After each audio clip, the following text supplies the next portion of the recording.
Kwa hiyo kwenye michezo muhimu ambayo Simba amekuwa akitakiwa kutoka sehemu moja kwenda sehemu nyingine amekuwa akipata matokeo, lakini Young Africans na vilabu vingine imekuwa ni changamoto. Ukija kuangalia labda Singida ndo kwa mara ya kwanza wanashiriki mashindano ya kombe la shirikisho. Ina maana rekodi yao huwezi kusema kwamba ni timu tishio sana barani Afrika ama itafanya vizuri. Kwangu mimi hata hapa ambapo wamefikia Singida, hata wasipokota alama, kwangu mimi ni mafanikio kwao. Mtazamaji, tumeona vile ambavyo makundi yamepangwa, shirikisho lakini pia klabu bingwa. Tunaenda kwenda kutazama klabu bingwa, tunakwenda kuwatazama Yanga lakini pia kuwatazama Simba. Umeyatazama makundi yalivyo. Kwa timu zetu za Tanzania, timu gani kwanza unaiona kama tayari ishasonga? Sio rahisi. Sio rahisi, lakini kwa experience yangu na vilabu vyote ambavyo vinashiriki haya mashindano kwa maana ya kombe la shirikisho na ligi ya mabingwa, naona kabisa nafasi kubwa kwa mnyama Simba kuingia kwenye hatua inayofuata ni kubwa kuliko vilabu vingine. Kwa nini watu wengi wanaipa Simba kwamba wanaona wanakwenda katika hatua ya robo finali ya michuano hii ya klabu bingwa barani Afrika, ambayo Simba yeye akiwa katika kundi D na si kuwapa nafasi Dar es Salaam Young African?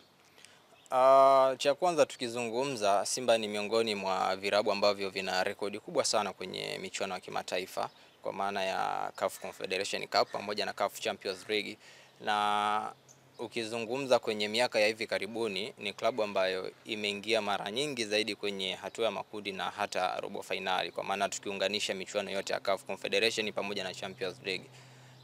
Lakini rekodi zake pia kwenye haya mashindano zimeonekana kuwa ni kubwa pale ambapo wanakutana na hivi vigogo. Kwa mfano National Ahli ambavyo ni vilabu vikubwa, Esperance de Tunis ingawa hajakutana kwa muda mrefu sana, wameonekana kufanya vizuri zaidi.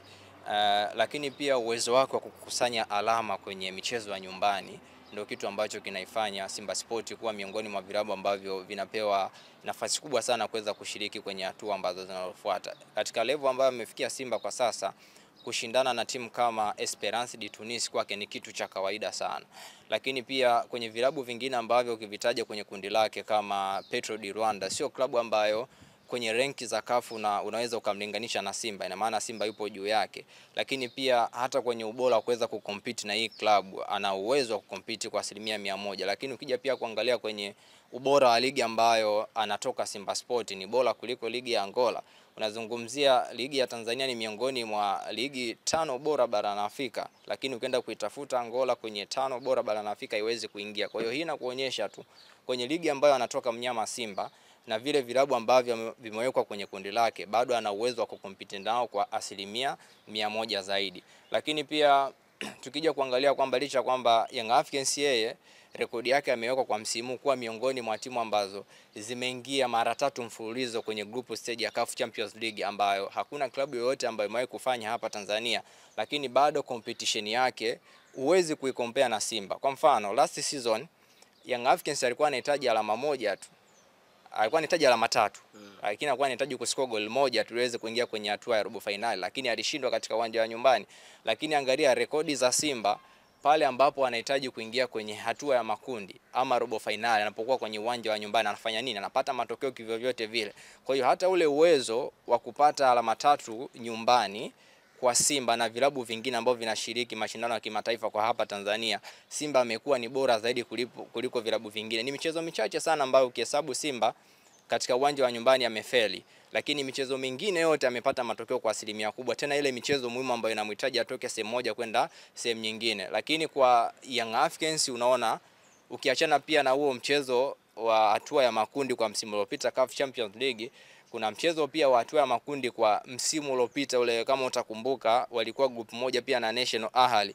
Young Africans pale kwenye uwanja wa Benjamin Mkapa alitoa sare. Unanielewa? Tena ilibidi asawazishe kwenye dakika za mwisho, lakini angekuwa ni mnyama Simba angepata pale matokeo. Kwa hiyo kwenye michezo muhimu ambayo Simba amekuwa akitakiwa kutoka sehemu moja kwenda sehemu nyingine amekuwa akipata matokeo, lakini Young Africans na vilabu vingine imekuwa ni changamoto. Ukija kuangalia labda Singida ndo kwa mara ya kwanza wanashiriki mashindano ya kombe la shirikisho. Ina maana rekodi yao huwezi kusema kwamba ni timu tishio sana barani Afrika ama itafanya vizuri. Kwangu mimi hata hapa ambapo wamefikia Singida, hata wasipokota alama, kwangu mimi ni mafanikio kwao. Hata kwa Azam FC pia kwamba hata hapa walipo wakiishia kwao wao ni mafanikio na kwangu mimi ni mafanikio, lakini kinachokwenda kuwa hukumu Simba ni kwa sababu Azam FC ni kwa sababu ya mwalimu aliyekuwa naye Ibenge. Wana mwalimu ambaye ana rekodi kubwa sana kwenye soka la Afrika kwenye ngazi ya klabu pamoja na timu ya taifa. Ukitaja timu ya taifa ya Kongo kwenye michuano ya CHAN wamewahi kuwini taji hilo akiwa na Ibenge. Ukitaja kwenye Confederation Cup akiwa na AS Vita 2018 amecheza finali ya Confederation licha kwamba alipoteza, lakini akiwa na RS Berkane amecheza finali ya Confederation amechukua. Akiwa na Al Hilal Omdurman CAF Champions League amefika kwenye hatua ya robo finali mara kadhaa. Kwa hiyo ana uwezo wa kufanya Azam FC wakacheza finali. Kwa hiyo kuna mawili hapa. Ukimwona Azam FC amecheza finali ya kombe la shirikisho barani Afrika kwa msimu na akachukua, usishangae kwa sababu profile ya mwalimu alikuwa naye inamfavor kufanya hivyo.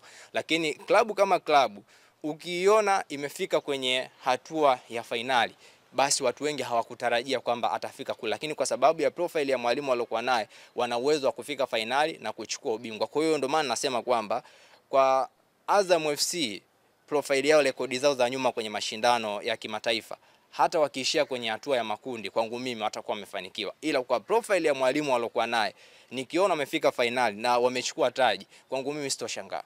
Sawa. Umewazungumzia Yanga pia kwamba historia ndio ambayo inawahukumu, lakini kwa aina ya kikosi na mwalimu ambaye wanaye baada ya Romain Folz kuna Mabedi, lakini pia kuna mwalimu Pedro, mwalimu Mreno pale. Yes. Uone kwamba labda anaweza akawasaidia kwa namna moja au nyingine kwamba kuwavusha kutoka sehemu moja kwenda sehemu nyingine? Of course anaweza kufanya hivyo, lakini ukimtazama mwalimu Pedro Goncalves ambaye ndo mwalimu mpya wa Young Africans kwenye ngazi ya vilabu, sio mwalimu ambaye ana rekodi kubwa hivyo, kwa sababu ukitazama profile yake yule mwalimu, kwa mara ya kwanza alikuja Afrika mwaka 2015. Unanielewa? Na klabu ambayo ilimleta ni Primeira de Agosto ya kule Angola. Na wakati wanamleta kwenye klabu yake hakuja kuwa kama head coach. Unanielewa? Alikuja kuwa mwalimu wa timu za vijana. Under 17, under 20 akafundisha pale. Lakini baadaye chama cha soka cha Angola kilikuwa kwenye process ya kukuza zaidi soka la vijana. Kwa hiyo katika kutafuta walimu ambao walikuwa wanaona watafaa kwenye system yao, wakamuona mwalimu Pedro Goncalves ambao wakati ule anatoka kwa Ureno kwenye klabu ya FC Porto, alikuwa kama mwalimu wa kusaka vipaji kwenye ile klabu. Unaelewa? Kwa hiyo baada ya kuangalia profile yake wakaona kwamba ni mwalimu ambaye anaweza akafaa.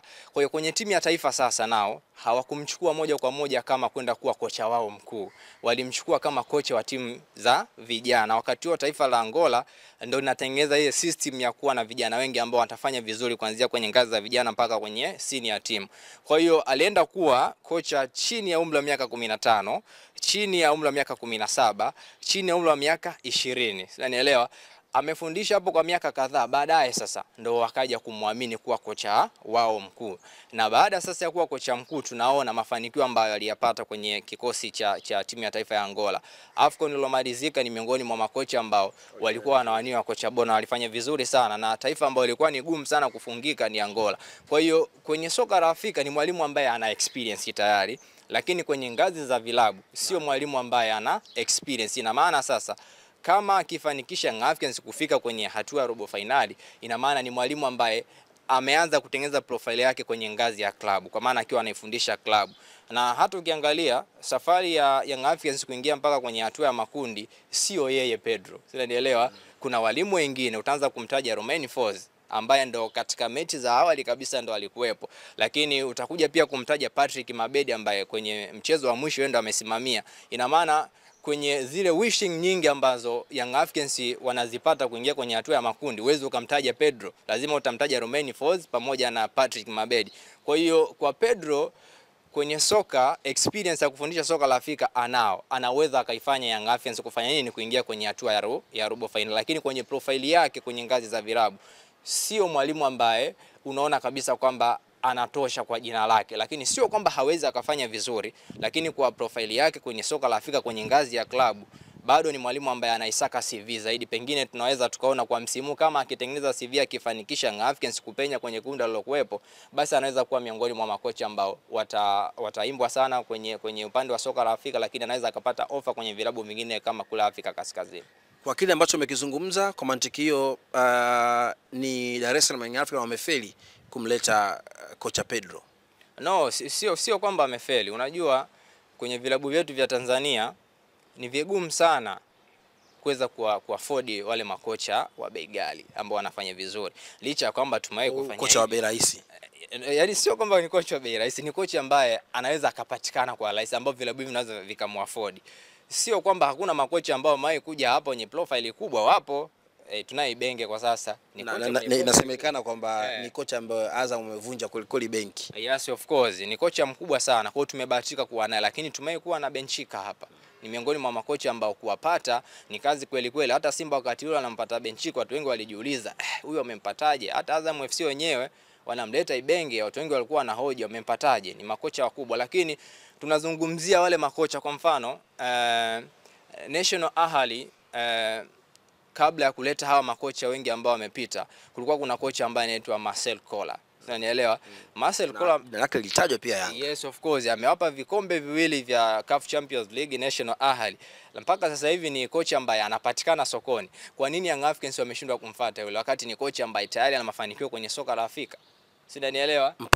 Mpunga hapo changamoto. Lakini kuna kocha wa Mamelodi Sundowns, Miguel Cardoso. Young Africans walikuwa na uwezo kwamba ameondoka Romain Folz ndio pale Mamelodi Sundowns, tuvunje benki tumlete, si unanielewa? Lakini kuna kocha huyu ambaye pia ameachwa na National Ahli hivi karibuni, ambaye kwa msimu uliopita alikuwa anaifundisha Orlando Pirates. Kuna kocha ambaye ni Mreno I think pia naye. Yes, ametoka kutimliwa hivi karibuni na National Ahli, msimu uliopita alikuwa anaifundisha Orlando Pirates. Unanielewa? Ni makocha ambao wanapatikana sokoni, lakini kwa vilabu vyetu kwa fedha yao ni vigumu kuafford. Kwa hiyo sio kwamba Young Africans kumleta Pedro Gonzalez kwamba amefeli kwa 100%, hapana, hawajafeli.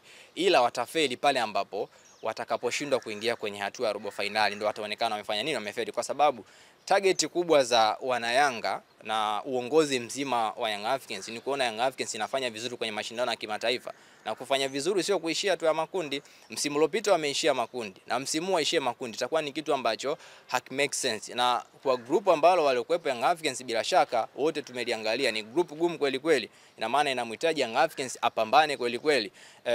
Kama kutokuwa na uwezo wa kupata matokeo away, basi hakikisha kwamba zile pointi 9 za nyumbani zote anafanya nini, anazipata. Atazipata vipi? Ni kuhakikisha kwamba nguvu kwanza ya mashabiki ambao kwa Young Africans bila shaka tumeona imekuwa ni changamoto kweli kweli, lakini nguvu ya kocha kwa maana mbinu zake, lakini vile vile ubora wa wachezaji. Kwa hiyo mwalimu anaweza kuwa na uwezo mdogo, lakini wachezaji wakafanya nini, wakamsaidia. Lakini pia mwalimu anaweza kuwa na wachezaji wenye uwezo mdogo, lakini kwa mbinu zake akawasaidia wakafanya vizuri. Na ndio maana kuna vilabu hata kwenye kombe la shirikisho sasa hivi ukivitazama unasema hawa wameingiaje? Ni kwa sababu wana mwalimu ambaye ana mbinu bora. Kwa mfano kuna timu kombe la shirikisho inaitwa Nairobi City.